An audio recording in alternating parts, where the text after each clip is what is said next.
Hello and welcome to Freethought Forum, a program by the Atheist Society of Knoxville and the Rationalists of East Tennessee. I'm Faithless Forrest. And I'm Joe Barnhart, and we want you to know if you don't believe there's a God, or if you do, you should feel not alone.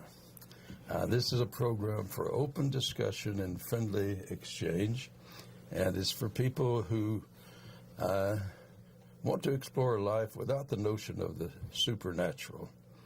And all right, and today's topic is probably going to be broken into two. We're hoping to have an interview with a guest, but that guest may be caught in traffic, and until they arrive, or until they arrive, regardless, I guess Joe and I will improvise a topic, and we will probably talk about maybe the origins of monotheism. Yeah, we're going to extend. Tell about that program we saw. Well, we're motivated by the program last Sunday, 2 days ago, at the Rationalists of East Tennessee. Dr. Erin Darby spoke to us, a very interesting program, and her topic was the origins of Israeli monotheism and a question mark. And so I guess we'll touch on other ideas of origin of monotheism. Yeah, we won't get into the Israel problem. That's complicated enough. All right. And the word mono just means one, of course. And, of course, there's a book just... I've forgotten the title. I should have brought it. Just saying it developed out of polytheism. That's the whole thesis of the book. All right. So I guess we need to talk about our sponsors. The Atheist Society of Knoxville frequently has fun meetups at a bar or eatery. Tonight's meetup is at Barley's Tap Room and Pizzeria in the Old City around 5:30. All right. And look for the silver-jacketed copy of The God Delusion standing upright on the table. And as Matt Delahunty at the Atheist Experience says, everyone is welcome to our happy hour for food, drink, and conversation. But if you plan to preach, proselytize, provoke, or punch, please don't. Okay, the Rationalists of East Tennessee have several regular meetings, first and third Sundays. Months are usually lectures with a lively round table discussion, very lively, and so I hope you can make it. It's where is it usually? So we meet to socialize at 10 in the morning, and it's at the Pellissippi State Technical Community College, or whatever it's been renamed to now, at the Hardin Valley campus. We meet in the Goins Cafeteria Annex, and once again that starts about 10 o'clock. We have some coffee and or cookies, and then around 10:30 actual sort of structured program begins. Oh, good. That's the first and third Sundays of the month. The second Sunday of the month is book club, and I think at the mid-program break, assuming we execute properly, we'll talk about this month's book. The fourth Sunday of the month, we sometimes have a gathering we call a reflections, where we'll typically have a chosen topic, and then to kind of encourage everyone to have equal participation, we pass around a talking stick, and you don't talk unless you've got the stick. So we don't interrupt each other too much. That's right. Sometimes some of us have forceful opinions. Oh, that's okay. And the talking stick helps keep that in control. Sometimes we we've gotten together and played board games, or met at a member's house and seen a movie or something like that. That often the movie will be something that then provokes some discussion, because we enjoy exploring one another's minds. Okay. And we'll give you our website later on and for additional details and times and locations. And so let's, I don't have much for news, but I've got something, but we better move into our program just in case our new speaker comes. All righty. So, Joe, the origin of monotheism, what would we want to say about that? Well, it has many roots, or many streams flowing into it. And I think the best... Traditionally, though, there is one instance that's cited as the world's oldest or earliest monotheism. Well, of course, you had the notion of Moses, but Moses, on the story now, came out of Egypt. And Egypt supposed to have had Amenhotep IV? Amenhotep IV, who renamed himself Akhenaten. I forget exactly what the Ton after Aken the is. sun, partly. Well, the Aten is something like the spirit of the sun, and there's a description of it that's kind of fun, and that is that you can see the Aten, and the way you see the Aten is you look at the sun briefly and you close your eyes, and that after image, that's the Aten. So that's how they explained it. It was magic. We would know it as lingering chemistry, where the photosensors in your eyes have been overstimulated, but they knew that it was magic. Different perspective. Yes. And this is somewhere on the order of around 1500 BC, so 1500 years before the Christian Bible. Well, no, the Hebrew Bible developed much later, over many, many centuries, actually. But 1500 BC, so 1500 years before the Christ stuff was supposed to have happened. Then, of course, in 1200 and 1100 and something, you have the old. Now, there's a real question, of course, whether there was really a Moses character or not. We won't get into that. That's a lot of... You know, there's an interesting sort of observation about that. You know, so archaeologically, there's no evidence that there was ever an exodus out of Egypt through the Sinai. Yeah, that's true. But linguistically, there is an interesting tie, and that is Moses is very much like the name of the great pharaoh Ramesses, or Ramesses. And so if you strip out the Egyptian god Ra, you're left with the rest of the name that is a lot like Moses.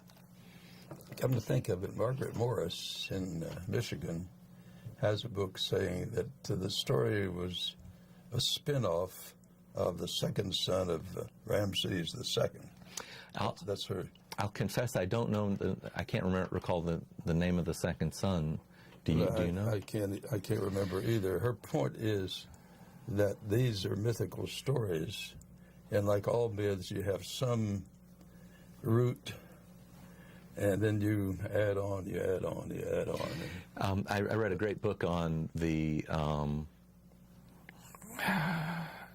I'm trying to remember the exact title. It's like a Penguin Pocket edition of Greek history.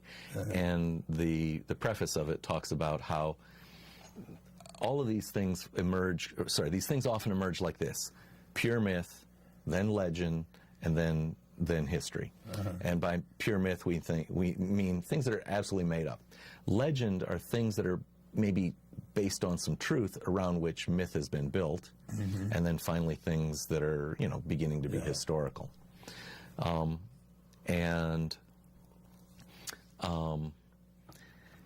In the case of, you know, Greek things, you know, they have creation stories just as the Hebrew have creation stories, but then it turns into stories about maybe mythologized events. So, for instance, in the Hebrew Bible, as in ancient Sumerian text, there's a flood story. Well, and you know, and it's portrayed as if it's a universal flood.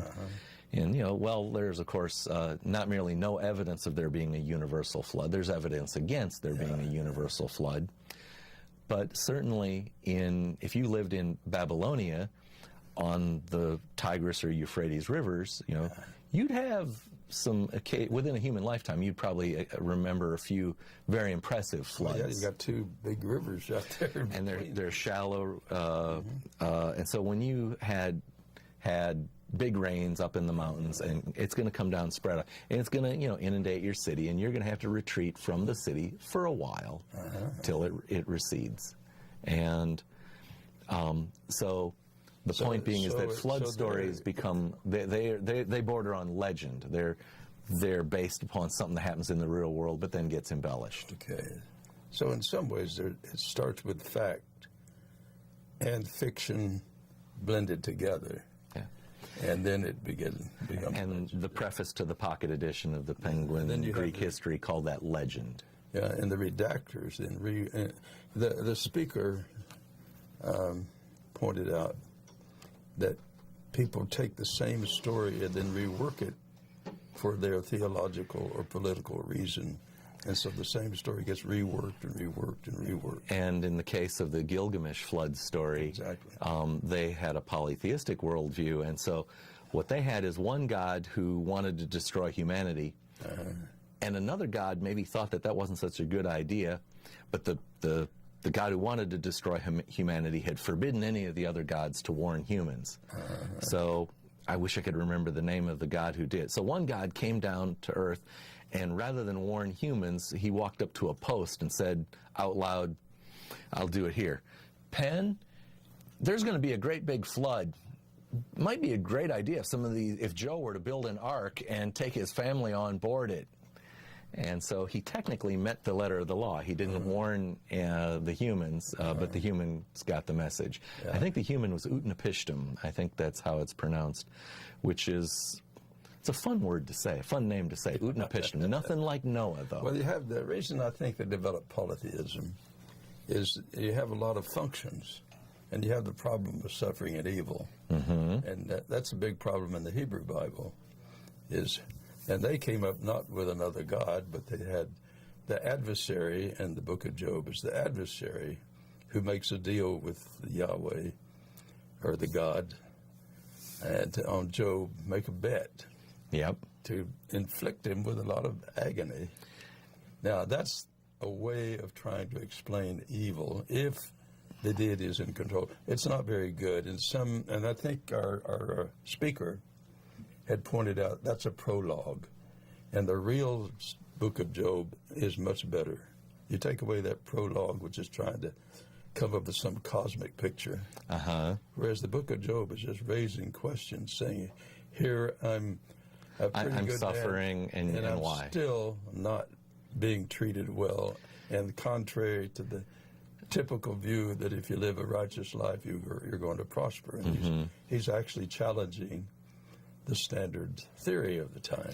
So this prologue would perhaps have been written after the fact? Oh, yeah. Most the scholars think those prologue, things like the prologue and all those redaction, came after the Babylonian captivity, and which was about 586, 4 o'clock in the afternoon, BC.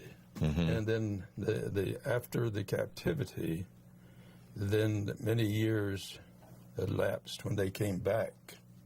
Now, some of the scribes were already in Babylon and started their writing, and some came back to Palestine and began writing their scriptures and reworking it. And they had to reconcile what had happened to them with their claim that they were the chosen people. And they came up pretty much with a major theory that any time, in other words, they had a theory that God's in control of the universe.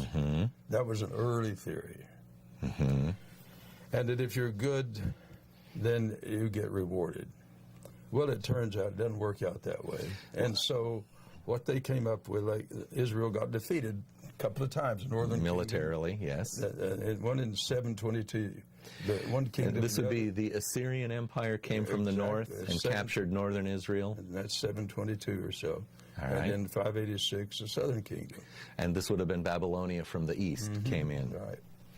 And so they had to explain if the deity is all-powerful and Israel is the select, the chosen people, then what happened? Yeah, why did this evil befall Israel? And so the prophets came up with the notion, and some of the others, well, the children of Israel weren't good enough. Or the kings did evil in Yahweh's sight. Yeah. In fact, one of the scriptures says that the Assyrian king was appointed by God to come in and conquer Israel as a punishment. See, and you call this kind of a justification. Yes.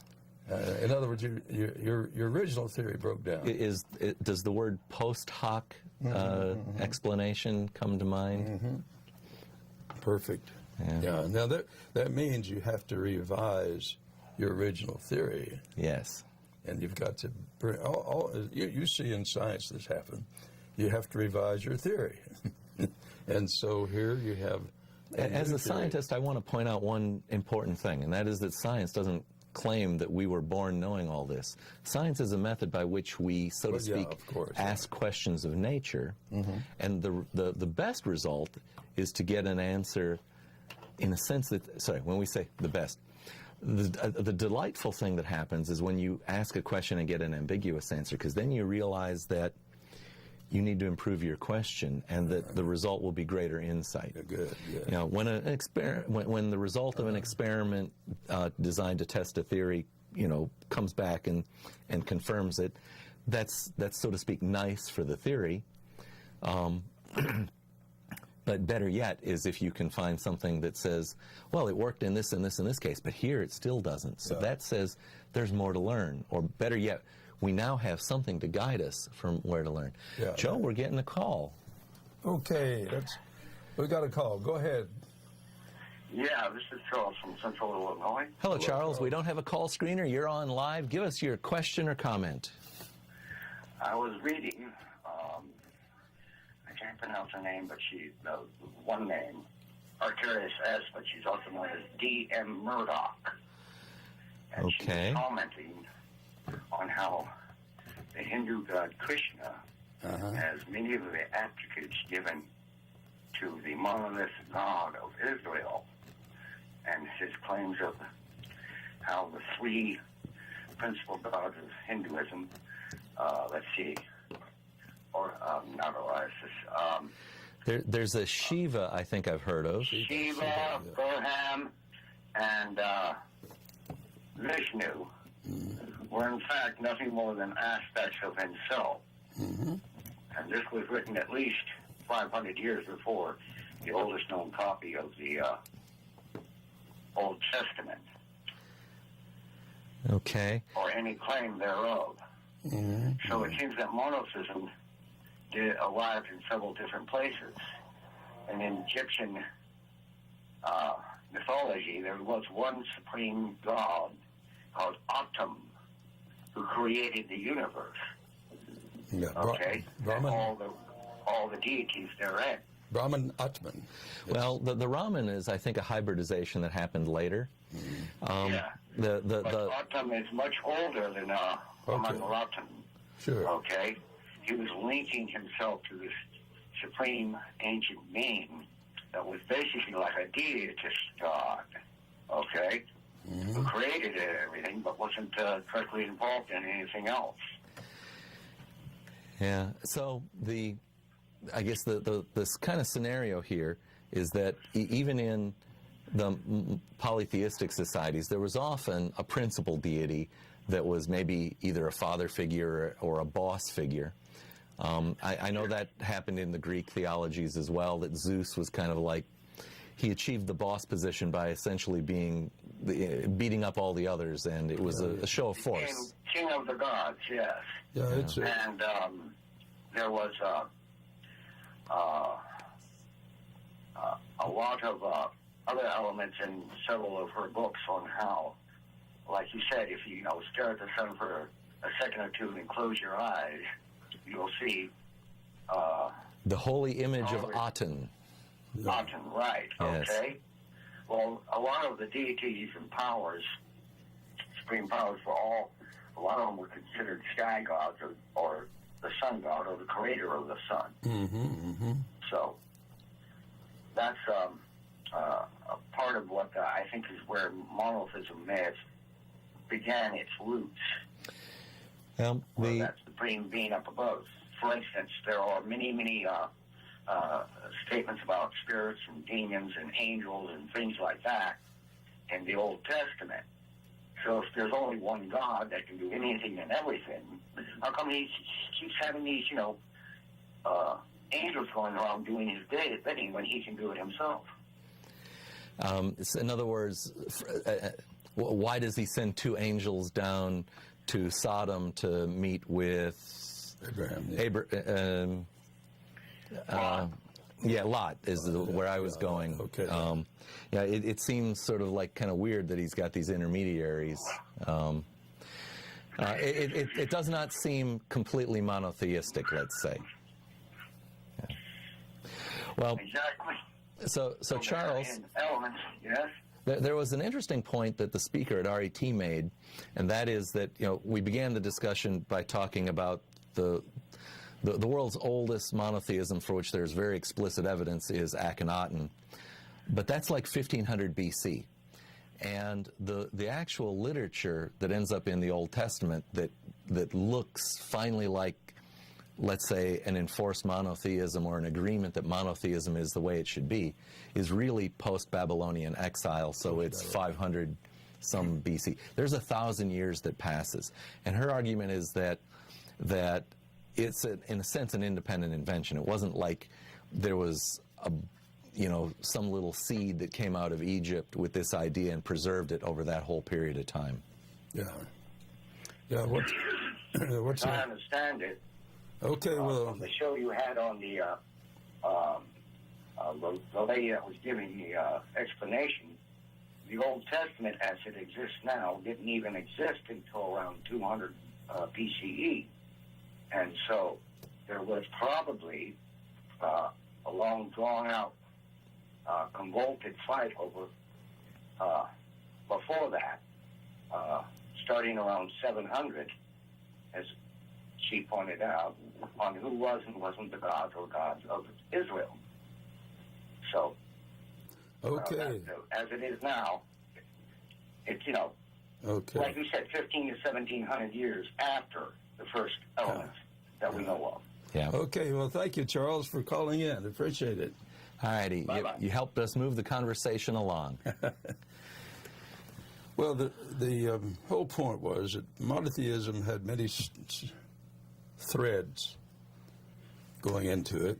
Even in the book of Job, you have many sons of God. In fact, in Genesis, you have the passage, "Let us make man in our image."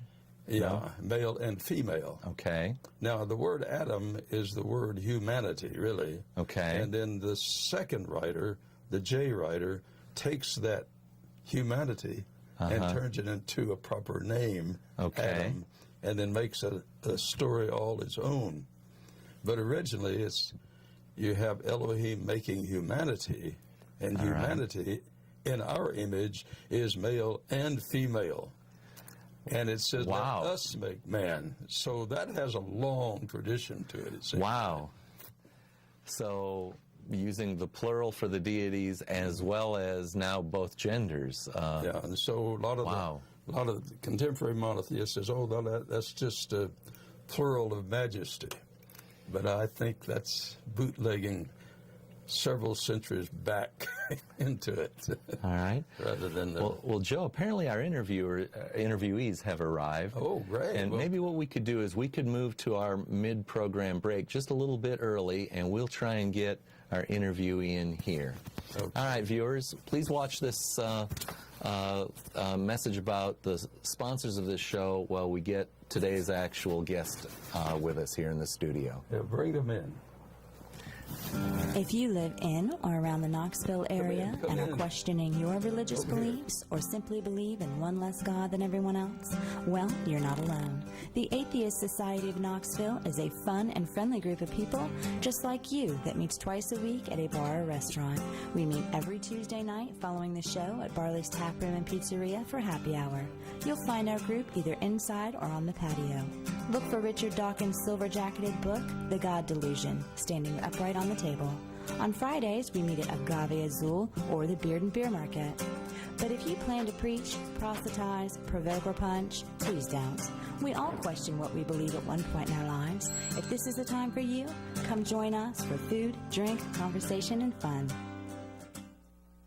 Do you find stories of talking snakes laughable? Do you prefer the scientific method over supernatural beliefs? Are you concerned about religious leaders and organizations imposing their values and rules on your body, your family, and the rest of our society? Well, take comfort in the fact that you're not alone. The Rationalists of East Tennessee meets weekly for fellowship and provides a forum for people who support skeptical thinking and rational discussion of these and other issues. To find out more information or to find out about our next meeting, visit us on the web at www.rationalist.org.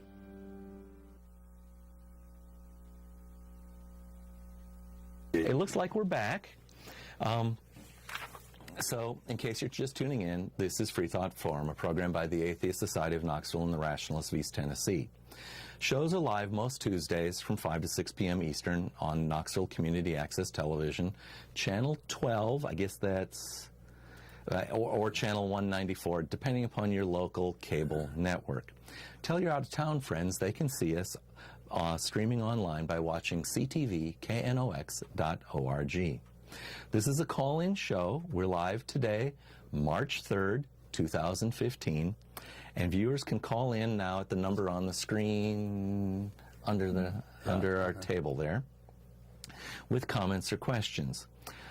We have with us a guest, Elizabeth Cooper, and I guess you're involved in mediation, and we're going to want to talk to you about that today. So we're sort of improvising here, starting mid-program. Could you maybe describe to the viewers what it is you do? And Joe and I will interrupt with questions that we think the viewers, we hope the viewers will find answers to informative. Sure. And we would like callers to call in too, please. All right. Well, mediation is largely a way of resolving conflict or helping people deal with conflict that can be in any area of their life. I personally do a lot of divorce mediation, but you can use mediation. It's very common in things that might normally be a lawsuit, so civil actions people have, but even in neighborhood disputes, when the dog's barking all night and somebody's leaving their garbage can out all week, or any kind of conflict you have in any area of your life, mediation is really a set of skills for dealing with conflict in a productive way. All righty. So, and I assume that this arises as a less adversarial alternative to litigation. Absolutely, Exactly, yes. yeah. So a large number of, in the legal realm, a large number of things that would have been lawsuits are now mediated instead. And there's a great move to that. So especially in family laws, I work in divorce. That's a courtroom is a horrible place to have a family and make decisions about your family. So it's a wonderful tool there. But we, as mediators, really see it as skills that we hope more people will develop, in just our ability to work with each other and get along with each other and respect each other. There's so much that can be done. There are a lot of mediators that see mediation as really a tool to world peace, as a tool to helping communities just get along. And so there's kind of this very large vision for it, even though practically speaking, you see it in these really specific realms. Yeah. So are you part, are you part of an association of mediators, and how does that work? Yeah, they're professional groups, so the Association for Conflict Resolution is one I'm a member of. That's probably the largest one that that I know about in the States. But you see mediation, so they're professional groups. You can get training in different assets or facets of it. You can go to meetings, professional meetings. But I would mention the Community Mediation Center is a nonprofit located here in Knoxville. There are lots of cities that have community mediation centers, and they have services open to people, again, with any kind of conflict. They do a lot of work for court cases. They do a lot of mediations for juvenile court, general sessions court. They help people just resolve their conflict in a more satisfying way. So when you say for court cases, this would this play out where something like potentially litigation begins, but the judge says, would you guys consider going to mediation to try and work this out? That happens a lot in the General Sessions Court, which is kind of like your small claims court. We will have mediators down there 3 days a week, Monday, Tuesday, Wednesday morning. And the judge usually makes an announcement. Anybody who wants to attempt to mediate your case before I hear your case, we have mediators here available to you. So often there might be people without attorneys who are willing to try mediation. We do a lot of landlord-tenant sorts of things, or maybe business deals. Somebody owes somebody a couple of $1,000s and they just don't have it, so they come up with a payment plan. So we do that sort of thing, and then we do hope that people will learn to use us for other things. So we have done neighborhood disputes, things like a noisy business near a neighborhood, and have the owners and the neighbors come in and discuss, well, what could they do instead of the neighbors calling the police every time there's too much noise. That's a good point. Right. Sometimes we had in our neighborhood this one I thought was this terribly vicious German Shepherd. And I went out there and folded my arms, to establish territory. Yeah. And my 12-year-old went down and made friends of it. Exactly. And then she realized he's just trying to ask for help, Grandpapa. Well, And he that's the comes thing, and yeah. barks and barks until she comes out and plays with him. Well, and our impulse seems to be, however we got here, our impulse seems to be when there's something going on, we just get like this, or we call the police. There was a case in Alabama where the Indian man was thrown to the ground because the neighbor thought, I don't recognize him. Well, it was somebody's father who was visiting, right? And he called the police, and it turned into a bad situation where if neighbors could think, well, let me go talk to him. Let me introduce myself. Oh, you look like you're new around here. He would have quickly, learned that he was the father of a neighbor. He was visiting for a few weeks and would have had a probably a very pleasant interaction. Do you have ever had a chance to go on radio here in Knoxville? Now, the reason I ask is I had a former student of mine, Virginia Clemente, had a radio program in Dallas, and she did kind of mediation on radio. Mediation on the radio, kind of like a self-help. Oh, my mediation. goodness. Yeah, we should try that. Maybe an hour after Atheist TV, we could have mediation TV. And then I had people call another student who now goes around the country, in Chicago and Atlanta and different places, and I can see there's a real place for this. There's a huge need for people to have those skills, but I was thinking about this program and kind of the connection between mediation and what freethinkers might want to think about. And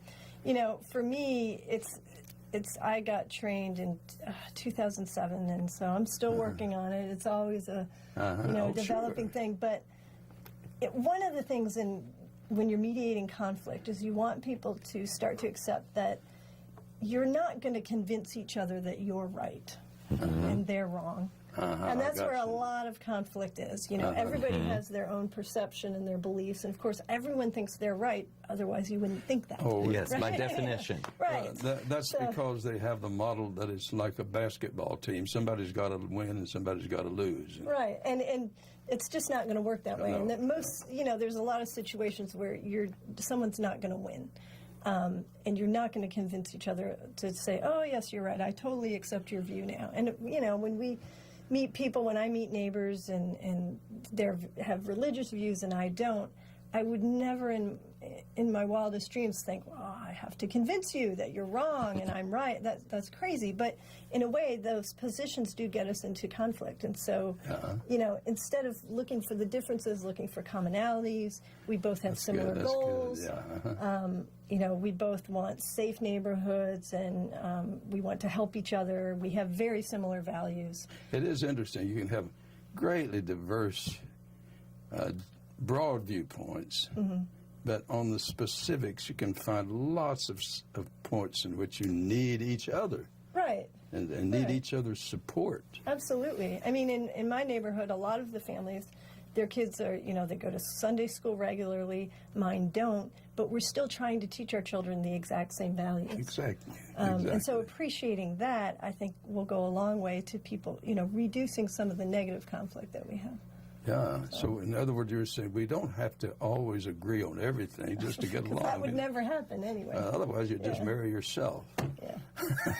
And that would be boring. Well, that's the thing. I mean, when I talk to groups, sometimes I'll go to divorce recovery groups, and I don't necessarily talk about mediation, but talk about conflict skills. And we sort of start off by recognizing there's always conflict, and that's okay. But, life without conflict could be boring. It offers us a chance to expand our thoughts, grow, think a little bit, get out of our heads a little bit. That's what thinking is. You have one opinion and you get more information and it conflicts with the theory you've been tinkering with. Right. You so you have to adjust your worldview a little bit sometimes and think about how does this fit or not fit and what needs to change. And most of us do this all the time if we drive a car. We hope that we're reacting to the world around us and learning, yes. But you can get a little bit stagnant, so sometimes conflict's good. Well, it's interesting. You can have people who seem to be stagnant in one area, but you put them in another area, and they are incredibly adaptive. Let's just say a plumber. He might be in... Now, I'm just doing this abstract. You might have a plumber in one area who's just as dogmatic as he can be. But when he's doing plumbing, you watch him, and he says, he's saying to himself, "That didn't work. I'm changing this." He's modifying all the time, and he's quick to change his mind because he knows if he doesn't, He's seen the consequences of his past decisions. Yeah.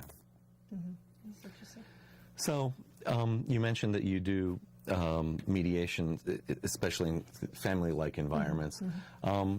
Is this the sort of thing where sometimes there would be things like prenuptial agreements, and do those typically help or hurt or irrelevant, or they're not very common? I haven't had cases myself with Really? that. I mean, there is, well, yeah, I mean, presumably things should be a little bit more clean cut if you have a prenup and you're going through a divorce. That's not always the case. But yeah, that usually answers a lot of questions for people that it's already been decided. So, I mean, I have my personal views on prenups and how that bodes for your marriage. can you give it? Because I'd like to hear it. Well, it's not based on any data, though. It's just simply a bad sign in my book. So That's a personal belief. I got you. So I was introduced to the concept in the 1970s in school, and they talked about, I think they presented it this way. You know, so here we are, we're probably 10th graders or something like that, and the teacher looks out at all of us and says, "How many of you have a will? Raise your hand." How many hands went up? Zero. And he said, "Wrong. You have a will." The state, yeah. Yeah, because if you die without a will, the state has a default will. Right. Now, the same sort of goes with marriage, that if a marriage terminates and you don't have a prenuptial agreement, the state has rules for what's going to happen. And if you don't like the thought of the state determining how your assets are going to be passed to your descendants when, maybe it's a hard stretch getting, 10th graders to think about their descendants, but his point was that, regardless of your thinking that, oh, well, this sort of shows I'm going into this without full commitment, that regardless, we all know that we're mortal and that the world doesn't always give us things the way we want. I think he was making an argument that there really ought to be sort of kind of a little template that when you graduate from high school, you've at least seen them all. He didn't go that far. We didn't actually work up wills, and we didn't work up prenuptial agreements. I think probably in that class we did work up, income tax forms and a few of these life skills that were helpful. I mean, you're right in that it does solve conflict in a way because the questions are answered, and you've already decided ahead of time that in this scenario, this is what we're going to do. I would almost think even if it was merely putting on a piece of paper what the state's rules are so that you see them, you'd be better informed. Well, the thing is, the rules for when people die and the rules for when people get divorced there are a lot more gray areas in the divorce, yeah, because there would be whole issues of There's custody. a lot more to fight over, yes. As far as how you interpret that. How should we say, the transition from life to death is very unambiguous. Yeah. And that Is the children, what to do with the children, that's one of the major issues. Well, yeah, and so that's a great example because it's one where pretty much the parents do have the same goals. They're just mad at each other or how to achieve those goals. And they're reacting. The other thing in conflict is they're reacting to the fact that, yes, you are losing a good deal of time that you could enjoy with your children. You are losing. And there's just no way around that. And that hurts and that's hard. And so people want to hang on as tight as they can to that. Sure. But that's why we have to, it's a lot about changing people's perspectives and the framework you use and really trying to look at a parenting plan, for example, from the eyes of the child. It says, well, the child would love to be with both of you all the time, and that's not an option anymore. So let's think about what would work best for the child's point of view. And it's going to not be great for you and not be great for any of you, but let's do the best that we can in their respect. So one child goes with one parent in the summer and the other sometime in the winter. Well, and then reality comes in. So, what are your work schedules? What are your, how much quality time do you get with a teenager Monday through Friday? Not a lot. They're pretty busy. They want to hang out with their friends anyway. They don't really want to hang out with mom and dad too much. So, you got to work around all that. So, dealing with reality is a big part of it. And just, So do you guys have some, so to speak, templates for, in a sense, to start the bargaining position a little more fairly, or or is that unrealistic? There are templates. I mean, as far as family law or mediation, or For what the equitable result of an agreement maybe ought to look like. I would say no, because it's so case specific. I mean, any mediation is, those two people in their situation is unlike any other situation. Even if you're just looking at divorces, people always want to come in and go, well, what's the range of alimony that would be, acceptable or something? It's like, what's good for your neighbor could be totally different for you. There's so many factors that go into a couple's situation, and what's important about mediation is it doesn't matter, because what matters is what feels fair to those two people. So, you may have a couple come in and someone go, they negotiate things, they have their history, they know each other, and I've had someone go, I know I could ask for half of this or part of that. She goes, I don't want it. That's not what's going to make me healthy. So what do you do whenever you see what it looks to you is if one of them is really not going to get a fair deal out of this, and does not see it? Okay. Well, there are a couple of things. First of all, of course, mediators are neutral, and one of our biggest assumptions is that if everyone's an adult, that they have, they are capable people. They can make decisions for themselves. They can decide yes or no. They can do these things. Now, obviously, there's people that are at a disadvantage because they don't have information they need. They don't have legal advice, and the other person does. So in those, we are bound by ethical principles of the profession. And we can end a mediation without specifying necessarily. We can ask people, well, have you seen an attorney? Or how did you come up with that particular number? Or how did you, but we are really, the way I hope mediation is practiced, the way it should work, is we are the facilitator. We're asking the questions about, well, where did you get that? What other information might you need? And so we can certainly talk to people separately. We would never say, hey, this is a terrible deal. You better go get an attorney right now. A mediator should never say anything like that. You wouldn't, but if you do see that it clearly one of them is getting you can ask questions, about things. Socratic, in other words. Absolutely. You can. It's more just sort of helping the people ask questions, and they might realize, maybe I do need some more information. Maybe I should go ask somebody else about this before we would be prevented ethically from letting somebody sign an agreement where we had some kind of knowledge that it was, there was an imbalance of power, because that's part of our jobs. We're supposed to equalize the power a little bit. So that's why we can control the conversation a bit. We can, elicit things from people. And these are things that folks aren't necessarily very good at doing on their own. What do you do if you have one trying to control the conversation? Well, we have basic ground rules that I have to, follow. So we can decide, we can say, just wait, you'll get your chance to talk, make some notes, but we're going to let Sue finish her answer. So we really, and there has to be, one of the ground rules is respect, and for each party. All right, I guess it looks like we're getting a call. All right, so we'll push this button. We'll ask the caller to introduce themselves. Caller, please give us a name or a nickname and a question or comment for us, especially for our guest. Yeah, my question is for Beth Cooper. It seems to me when you're talking about a mediation there that you're going to get the people at the table, and since you're having an atheist show here, I was wondering if you had any sort of anecdotal story or any historical situation where you or somebody else has mediated with somebody like, say, the ACLU and Westboro Baptist Church, because when you have a group that is saying that they're just right because they're speaking to God, I would think that this mediation idea would break down rather quickly, or you would be tremendously talented getting them to talk. Right.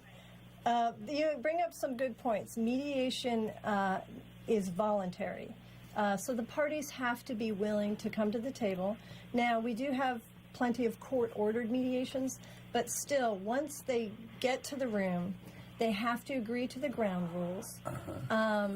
And you can't force people to really engage in the process if they're absolutely adamant and they're not going to do it. You can't, force a horse to drink, right? But what's interesting is that even in, say, I have had plenty of court-ordered mediations where people do not want to be there. I have had nothing like ACLU versus Westboro, nothing. But what's interesting is a lot of times people have these really strong opinions and they just are like this. Once they get the opportunity to say what they want to say and feel that people are hearing them, and that's part of a mediator's, that's one of the first skills you have to learn is active listening and really putting yourself in there and hearing what people are saying. And then our job is also to make sure the other party hears and that they hear each other. And it's pretty amazing what can happen once people start feeling that they're being understood and heard. A lot of walls come down. I mean, can appreciate that. But you're right. It sounds to me like what you're saying is when you've got a divorce or you've got a neighbor with a barking dog, that mediation is okay. Right. But when you've got fundamentalists, you're on your own. Well, it depends. Or the court. Yeah, there's certainly situations or maybe people that are not going to be open under any circumstance to this kind of process. That's certainly true. But before we forget, most fundamentalists I know are Homo sapiens. I know we're the same species. My dog is a Buddhist. But I think you might even get what I'm getting at. Yeah, that's the thing. We could still have things in common. And so it's looking for those, and is there an opportunity to build on common goals? Common ground, and just being human, we do share a lot more than we differ. Even though the differences seem so, bold and big, there often are ways around that. All right. Well, thank you very much for expressing your opinion. Let me know about a mediation. I appreciate it. Bye. All right, caller, thank you. So you're saying you don't start off by demonizing each other. And right. It's a lot about getting people to think of, realize they're not, but they're often both right. So say in a divorce situation, both people were there in experiencing the marriage, and they can have extremely different views on it and extremely different stories. But both stories are equally valid. I mean, that is what they experience. And so, we talk about how to talk to each other. So it's not like, well, you did this, and it's more like, well, I feel ignored when something and you can't tell me that how I feel is wrong because it's true. That's how I feel. That actually gives the other person the chance to say, well, maybe I helped cause that feeling. And really, we don't even ask for that. Another caller, I think. But, to appreciate that what I feel is true and what you feel is true, and that's okay. Now, what are our goals and where do those goals overlap? That's what we work toward. So, yeah. All right, well, here we go again. Caller, please give us a name or a nickname and a question or comment. Short, please. Yes, this is Sid. Is there a way to get mediation without filing a lawsuit? Absolutely. Yes. Oh, yeah. So if you Google Community Mediation Center Knoxville, we are there for anybody. It can be used, as I was saying, in any conflict situation. We've had neighbors, we've had just couples with, parenting issues, never married couples, families. It's great for elder mediation when you have families who have to make decisions about an elderly parent. Oh, yeah. That's a great place. You do not need a lawsuit at all. There's a much wider world of mediation aside from the courts. You see it a lot in the courts, but it can be used for anything. And so our mediation center accepts anybody with any conflict. Just call them up. There's a sliding scale. A lot of the work we do is for free. There's some small sort of intake fee, but we just do the whole range of things. And that was You didn't give a phone number, did you? I did not, and I didn't bring one with me. I always just Google it myself. Community Mediation Center, or CMC, Knoxville. It will pop right up. Well, what's the Thank address you on so that? much. You're welcome. All right, Sid, did you have any further questions? That was it. I think he's gone. All right. What is the address so that The web address? viewers would know? Well, if Actually, I meant the street address. Oh, it's actually approximately not far from here. It's on South Gay Street in the Andrew Johnson building in the lobby. Oh, yeah, Okay. right there near the river. Is parking a problem? No, we have the garage right behind Well, them. sure. So, All right. yeah. But the website is the number 2mediate.org. But again, Googling Knoxville CMC, they come up as the first. Now, hit. you use that phrase, active listening. Yes. Now, give an example of that. Well, it's when you're a good listener. And so we run, the first exercises we'll run is we'll have people maybe introduce themselves to each other in a training and say a few things. And the other person has to listen. So that means, there's eye contact, there's a little nodding. And then we ask the listener to recap and tell back to the person, what did they just hear? What did they say? And we'll often do that as having the pairs introduce each other. So it's a lot of, when we're in conversation or debate or conflict, we're not listening because we're constantly thinking of what Our we're strategy. saying next, Next, right? yeah. So it takes a lot of practice to just slow down. Don't think about your rebuttal. Just listen to what they're saying. So we have to practice listening, saying it back in some fashion so they trust that I heard them. And if there's anything you need to fix or I got something a little off, then you can, actually it was this. They can fix it. And then they feel like, okay, I've heard you. And now they don't have to keep saying it. When people keep saying things over and over, it's because they don't feel like they've been heard. So it really simple, solves but- two problems. Yeah. One, it's the person says, well, I am hearing you because I'm putting it in these words. And then the other person says, yeah, you did hear me because you can say it back. Mm-hmm. And we'll paraphrase. And so, you get your understanding. And again, they can correct you.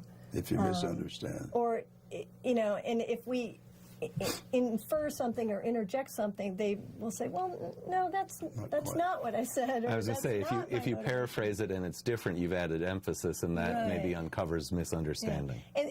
And sometimes it adds insight, and they go, well, yeah, maybe. And sometimes they go, no, that's not. Mm-hmm. So you really do, in those exercises, we ask people to really just kind of say back, what did you hear? What do you remember? And it sounds so simple, but it's something we're not very good at. In our regular communication. I had somebody ask me at one of the divorce care classes, do you use this at home? And I thought, well, I'm getting better at it, but it's definitely a skill you have to work at. I tried it the other day with my 12-year-old, and I realized if I had used this earlier, it would have been a lot better, And it was just simple. Yeah. I just said, I pretty much said, here's how you feel, and I feel the same way, Well, she saw that I understood, and Right. I mean, it was, if I just thought of that ahead of time. It might not have changed your parenting decision, but she felt like you at least Well, understood. she could now give me her opinion easier because she's not on the fence, and that Right. might increase the chance I might change my opinion. But anyhow, I felt like Carl Rogers for a moment. Anyhow. I should point out we got about 5 minutes left of the show. We won't take a call once we hit about the last minute or so. Viewers, seize this chance, give us a call, and we're talking about mediation, both things like, you emphasize or more specialize in family mediation, but also Business, neighborhood anything, and Any so conflict. on. So, we've talked quite a bit about family related. Can you think of some maybe interesting situations that arise in business mediation that might interest the viewers, or some that would be unexpected maybe? Unexpected. Gosh, a lot of the civil mediation is just, somebody didn't get paid. And, and there's often, what's interesting, I think, I don't do a lot of it. So this might be, someone has, someone come in and do work in their house and doesn't get paid, that right, kind of and thing? maybe the homeowner is dissatisfied with the work, and there's something like that. Homeowner. So what's nice is by using mediation, what's great about it is you can be very creative in how you resolve the conflict. So maybe the work could be redone. Maybe a contractor wasn't aware of some specific issues with some of the people that actually did the work. Maybe, sometimes with payment, it's just a matter of a payment plan that's more flexible. Maybe there can be other kind of bartering that goes on. It's just sort of open to as anything the parties can come up with. And often that just works out better because somebody might not have the money. They're just not going to have the money, but they can have other ways that they can make up for it. Or once they really discuss, well, how did this impact me because of the work not being correct? And then they can work out some kind of resolution, something that will get at the real problem, not just the unpaid bill. So, yeah. Yeah, I hadn't thought about the whole issue of payment for work things. Often contractors have a kind of a contract, and I know I've seen things where they especially they will cover the fact that that they will declare that they have paid their subcontractors, because I think that homeowners are responsible for payment to subcontractors who don't get paid. And that is a kind of peril you have when you agree to have work done in your home, that if the contractor you're dealing with doesn't properly pay his subcontractors, you're still liable. So you may pay twice if you're not cautious. Right. And so that's a kind of thing that needs to be in contracts that you sign. Well, and sometimes, in general sessions, like I said, it's kind of a small claims court. It's going to cost you maybe $100, $120 to file. So you have to have, something that's worth plus you have to take time off work. You have to go down there. And it's risky. Yeah, and you might not win because you don't really have good evidence, or it's a real hassle. Yeah. And the other thing that mediation does that courts can't is it helps parties maintain a relationship if they need to. Now, in some business dealings, that's not an issue. I had one in general sessions, though, where these were people that had worked together before. It was a construction business, one of them. And they would probably work together in the future. So to have some kind of bad blood over this one deal was not going to be good for either of them. So the idea that they could sit down and between the two of them just talk and figure out, okay, this is what we're going to do. And what we were there for, as it turned out, is they had talked before, and the person said, well, I told you I'll pay you, and I will. And we had to be the ones to say, but that hasn't worked in the past. You need to do better now. That's already failed 3 times. What can you do differently this time? So sometimes just having a neutral third party give a reality check. A different perspective on it. Yeah. And so just kind of get them to think, oh, yeah, okay. I guess I like that point about doing the reality check, that in a sense, now you're having to make a promise not merely to the person you may be let down, but a third party, and that it heightens the sense that, I got to follow through this time. And that's part of it, the fact that people tend to follow through more because they were part of the decision. If you are someone who created this agreement, then you're more likely to follow through. Where if a judge sitting on high says, well, this is what it's going to be, you're going to get more defaults. All righty. So. Well, it's been great, but we're now less than a minute or so, and we need to do the wrap-up. I want to tell the viewers that you've been watching Freethought Forum, a program by the Atheist Society of Knoxville. I'm Faithless Forrest. And I'm Joe Barnhart. And we want to thank our guest, Elizabeth Cooper, for speaking to us today on mediation. You can leave us feedback at freethoughtforum@yahoo.com. And once again, the show is on most Tuesdays from 5 to 6 p.m. Tell your out-of-town friends to watch us at CTV KNOX. And you can visit our websites, rationalists.org and knoxvilleatheists.org, and learn about the groups that sponsor this show. See you next week.